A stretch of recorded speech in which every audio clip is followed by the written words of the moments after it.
Hey, SAG-AFTRA singers! You may be leaving money and benefits on the table if you don't know how SAG-AFTRA contracts apply to you.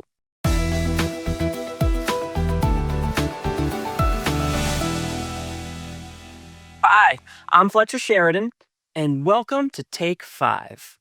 Today, we're breaking down SAG-AFTRA contracts and how they apply to singers, along with some tools to help you do it in real time when a job offer comes in. Here to walk us through it is Kristina Gorbacsov, National Director Music at SAG-AFTRA. Hey, Kristina. Hi, Fletcher. Kristina, let's get started with some basics. I'm a singer. What determines which contracts I can work? Well, it depends on how your services are being used, not just how you identify professionally.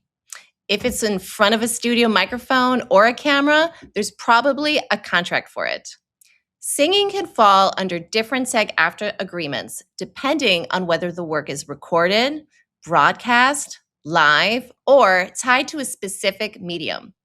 The key factors are the type of production, distribution, and intended use of your performance. Like you said, if there's a microphone or a camera involved, there's probably a contract.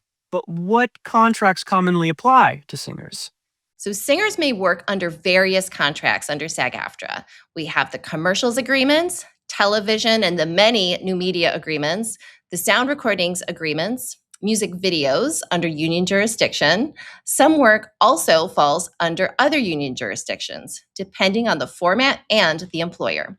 It's important also that you not assume that a project is non union just because it's music. So, where do singers tend to get confused in all of this? A big one is just assuming that singer work is generally outside union jurisdiction. Another misconception is assuming that if there's no on-camera performance, that it's just not covered work. A lot of the work that singers do tend to be, especially for film and TV, it tends to be in post. So you're not actually on camera, you're doing the work in a session. Singers think that, oh, maybe because it's in post or I'm not on camera, that it's actually not covered work, but it actually is. The union's jurisdiction is based on the medium and the distribution. It's not just visibility. In addition to covering singers, the union also covers recording artists, right? Yes, that's correct. So, how would a recording artist know they're covered, or how would they find out more information on that? Sure. So we have what's called the Sound Recordings Code, and all the major labels are signed to that code, and that includes most of their subsidiaries. What that means is the recording artists are also covered. They could be eligible for insurance and also pension. So it's really important for those royalty artists to get in touch with us to find out about their coverage. Excellent. So, we got a real life question here. A singer is offered a job. They're not sure if it's covered or not. What should they do before accepting the gig?